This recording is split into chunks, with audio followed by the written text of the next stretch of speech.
Здравейте, здравейте и от мен, приятели!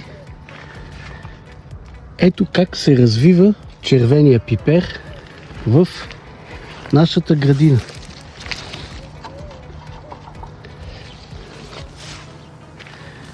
Като няколко пъти вече бера от пипера и бих казал, че добре се развива. А това тук е една доста люта чушка, която бих казал, че е невероятен огън. Месеста и наподобява нашата, как да кажа, мисля, това, което си спомням, шипка. Шипка изписваха в магазините.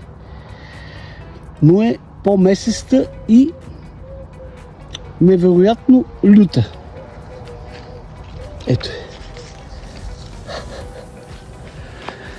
А какво исках да ви покажа? Освен червените чушки, които добре се развиват в градината, тук аз правих един експеримент и съм засадил този пипер с домашна вълна, за да задържа влагата. Виждате как съм го мулчирал и тук съм засадил различни сортове пипер. А вижте, приятели, салатата. Салатата бих казал, че вече я опитахме и е невероятно вкусна. Макар че горещините, почти всички хора се оплакват и казват, че горещините се е съсипали, но при нас салатата добре върви, защото ми помага слънцезащитната мрежа.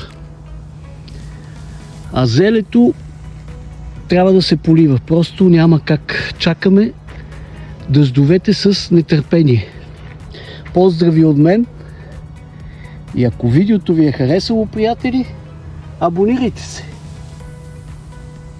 за моя канал. И натискайте камбанката, за да получавате видеята на време.